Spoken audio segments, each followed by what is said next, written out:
Bismillahirrahmanirrahim.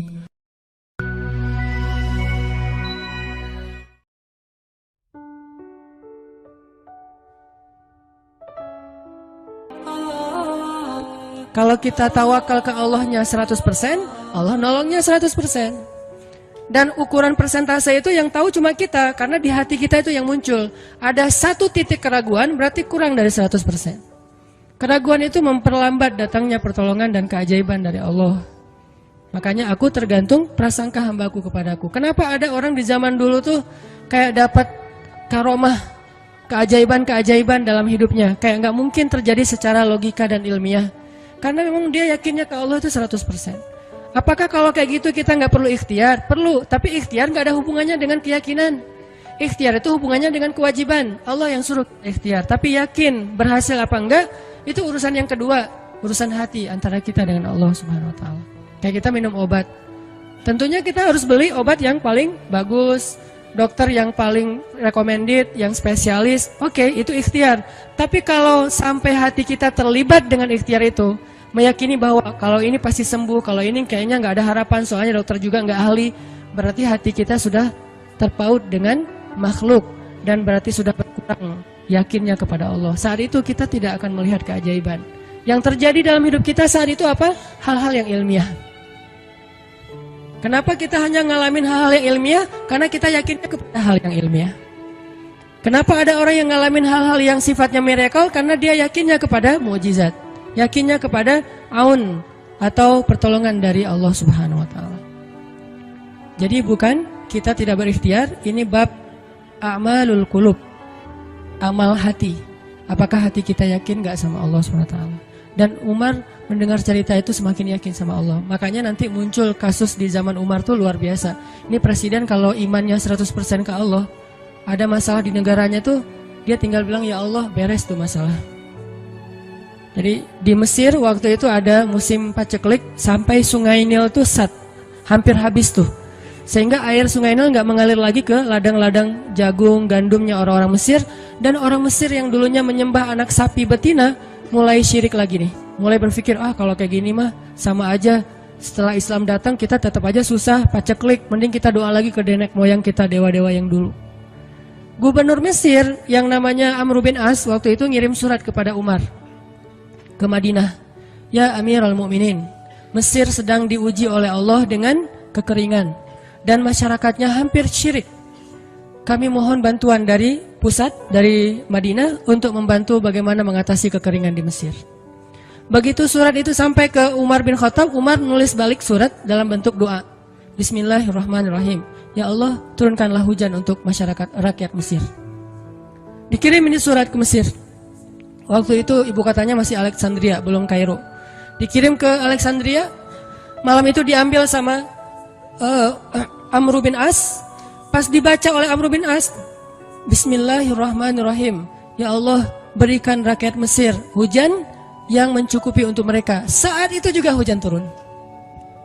Sampai sungai Nil meluap dan menggenangi ladang-ladang jagung dan gandumnya orang-orang Mesir. Dan mereka bertakbir semuanya. Cuman ngirim surat doang dari Amirul Mukminin. Kan enak ya? Coba kalau kita hidup di zaman Umar. Ya Amirul Mukminin, saya belum dapat jodoh. Ya Allah, beri dia jodoh. Beres. Cepet banget loh. Ya Amirul Mukminin, dia nolak saya. Ya Allah, terimalah. Terima. Yang kemarin nolak, hari ini kenapa ya saya jadi serak sama dia? Gara-gara doa Amirul Mukminin. Ini artinya teman-teman, keajaiban dari yakin kepada Allah itu luar biasa dari kisah bapak tadi tuh. Kalau kita berbaik sangka kepada Allah. Kenapa nggak ikhtiar? Mungkin sudah ikhtiar, bikin pengairan segala macam tapi belum berhasil. Yang kurang cuma satu, doa. Doa mungkin udah banyak tapi belum diijabah karena doa-doa mereka tidak seajaib doanya Umar bin Khattab. Belum lagi Umar berdiri di atas mimbar. Ini mungkin terkenal nih, kejadian dalam perang Qadisiyah kalau nggak salah. Umar lagi khutbah Jumat di Madinah. Kaum muslimin lagi berperang di Irak melawan pasukan Persia, perang Qadisiyah namanya. Irak Madinah itu kan kalau naik pesawat sekitar 2,5 jam, 3 jam, jauh tuh. Jakarta Medan lah, jauh. Nah, Umar lagi khutbah di atas mimbar, sholat Jumat. Tiba-tiba tema khutbahnya tuh ganti gitu. lagi ngomong tiba-tiba beralih tema. Wahai kaum muslimin, naiklah ke atas bukit itu, baliklah kalian mundur-mundur gitu. Jadi Umar tiba-tiba kayak ngomongin sesuatu yang gak nyambung. Orang-orang heran, nih Umar kenapa? Oh ya udah biarin, namanya juga Umar gitu kan. Dia punya, mungkin dia ngelihat setan atau apa, setan kan takut sama Umar. Diem. Udah selesai sholat Jumat, pada datang, ya Amirul Mukminin, tadi apa yang terjadi? Kenapa Amirul Mukminin ngomong sesuatu yang gak nyambung? Kita juga gak ngerti. Kata Amirul Mukminin, saya ngelihat Allah menampakkan kepada saya pasukan Islam di Qadisiyah yang terdesak, hampir habis dibantai sama musuh. Tapi saya ditunjukkan ke sebuah bukit yang mungkin mudah-mudahan itu jadi benteng untuk mereka berlindung. Saya suruh mereka naik. Orang kan nggak langsung percaya kan? Bener gitu terjadi kayak gitu. Kalau Rasul ngomong, mungkin aku naik ke langit, Isra Mi'raj, oke lah, itu aja masih ada yang mendustakan. Ini Umar yang ngomong, bukan Nabi yang dapat wahyu. Orang nggak langsung percaya. Selang beberapa minggu kemudian pasukan Qadisiyah pulang. Jadi utusan mereka pulang bawa berita tentang kemenangan perang dalam perang Qadisiyah. Dia cerita, suatu hari di hari Jumat kami sedang berperang. Kami terdesak, hampir habis dibantai sama musuh. Udah nggak ada jalan untuk berlindung. Tiba-tiba kami mendengar suara Umar, Amirul Mukminin berteriak, wahai kaum muslimin, naiklah ke atas bukit ini supaya kalian terlindungi. Akhirnya kami mundur naik ke atas bukit dan selamat waktu itu. Berarti benar-benar terjadi. Kok bisa? Ya, qadarullah. Ini keajaiban iman mereka. Apakah kita bisa ngedapatin pengalaman-pengalaman kayak gini? Bisa, kalau keimanan kita dengan level yang sama. Kalau nggak selevel yang sama pun, minimal kita nusaddid. Kalau kita tidak bisa sama persis, minimal kita berusaha untuk nuqarib. Berusaha untuk pengalaman kita nanti walaupun gak sama persis, mirip-mirip dengan pengalaman mereka. Lagi-lagi bukan berarti tidak berikhtiar. Ini keajaiban-keajaiban yang terjadi. Dan saya juga baru ngalamin kemarin pas saya di seminggu, gak kurang dari seminggu yang lalu, saya baru pulang dari laut di Batu Karas. Di sini ada teman saya, Agi. Mana Agi? Nah ini Agi ya. Ini by the way model model iklan. Ada deh pokoknya iklan jodoh maksudnya.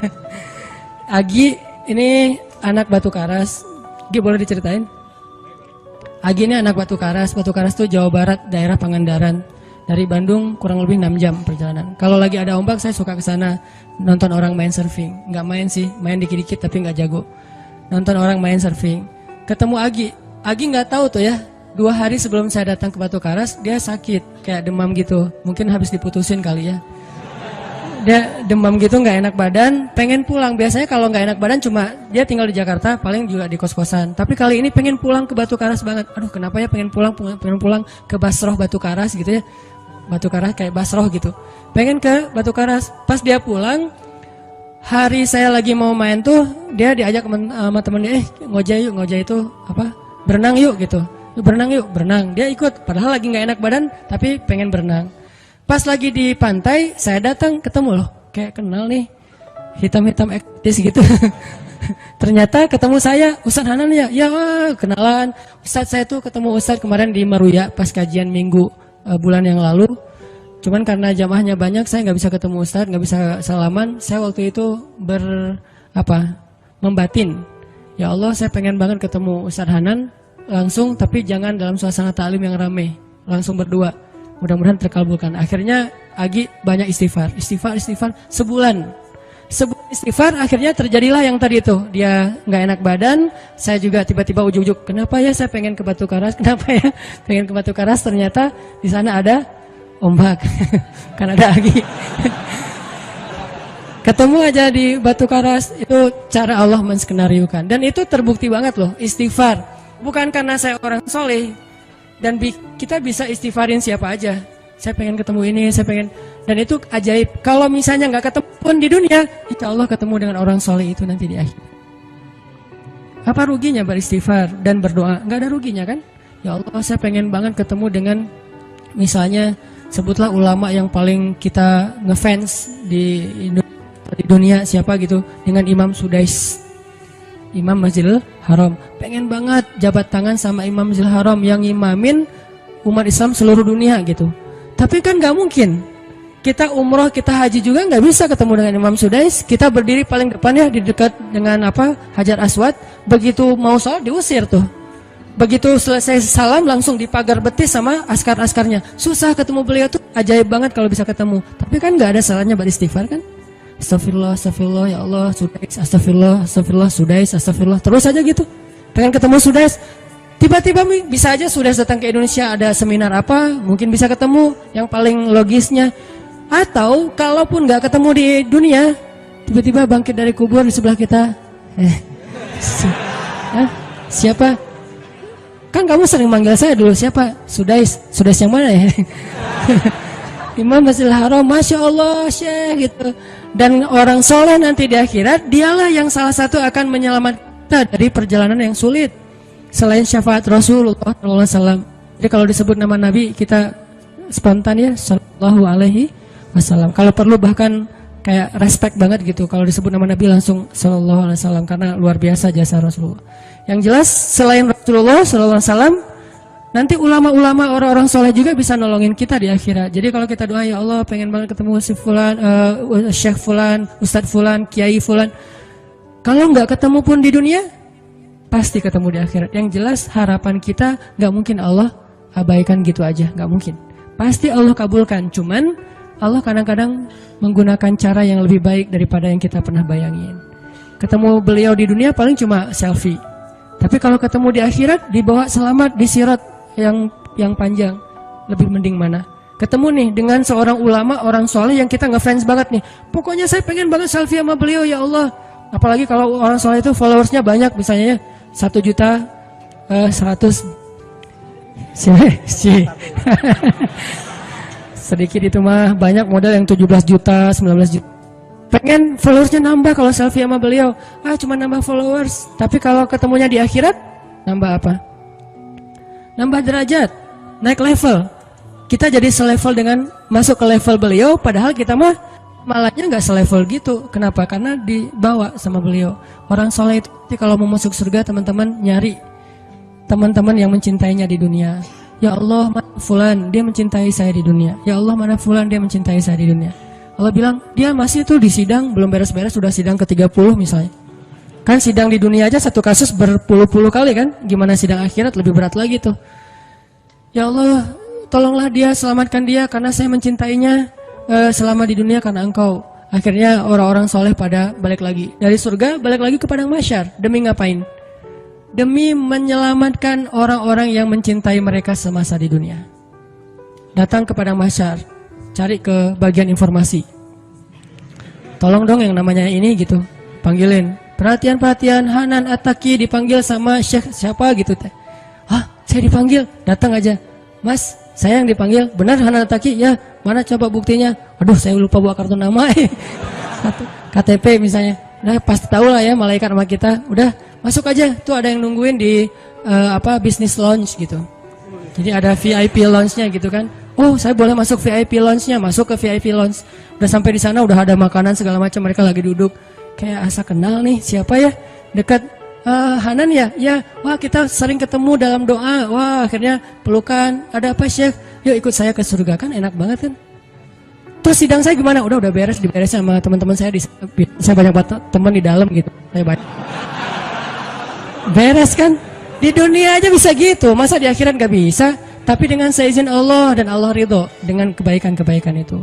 Jadi nggak ada sia-sianya juga. Kita kan dulu saya pernah cerita yang Imam Ahmad bin Hambal kan yang pengen banget ke Basrah, dan itu ternyata terjadi juga sama Agi. Dan terjadi juga sama salah seorang driver ojek online di Bandung. Baru 2 bulan yang lalu kejadiannya. Saya lagi datang ke markasnya Pemuda Hijrah, kita sering ada kayak rapat gitu di kantor. Markas kita namanya Masjid Al-Latif di dekat Gedung Sate. Datang dari pagi rapat sampai sore. Dan saya pakai baju baju main biasa, bukan pakai baju taklim. Sebetulnya sama aja sih. Nah, waktu itu sholat zuhur di Masjid Al-Latif, saya ngimamin sama asar. Habis asar pulang. Karena nggak nyetir sendiri, saya pakai online, saya order nih. Order, pakai ojek, ada yang ngambil. Drivernya ngambil, datang, jemput, pulang. Kemana? Ke Cimahi, pulang. Di tengah jalan dia nanya, Mas sering sholat di Masjid Al-Latif itu ya? Saya bilang, ya lumayan, saya bilang. Iya itu masjid rame banget, anak-anak muda pada numplak di situ taklim. Siapa sih itu, ada imam muda bagus suaranya gitu. Ntar jangan GR dulu. Muzammil, oh iya Muzammil, iya bagus tuh. Tadi udah GR, ternyata salah. Oh Muzammil, benar-benar Muzammil tuh suaranya bagus banget ya, anak ITB kan? Ya anak ITB ya. Kalau Mas di situ sering ngimamin juga? Ya sesekali sih saya bilang. Dia mulai curiga gitu. Suka ikut taklim juga di sana? Ya kadang-kadang saya bilang. Kenal sama Muzammil? Ya lumayan, padahal murid sendiri kan. Lumayan saya bilang. Oh Mas kayak nggak asing nih. Mas tadi ngimamin sholat zuhur bukan? Ya saya bilang. Mulai curiga kan dia. Mas namanya siapa sih Mas? Hanan saya bilang. Hanan? Hanan yang mana nih? Ya.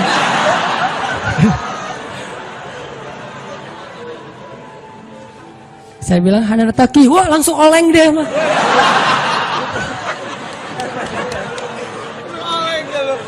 Oh, Mas biasa aja Mas biasa aja gitu. Ini benar Ustaz Hanan Taki, benar. Masya Allah, ya Allah, udah gitu kayak terharu gitu, heboh, semua orang pada ngelihat lampu merah lah gitu ya, pada ngelihat semuanya. Saya langsung pakai masker, gitu.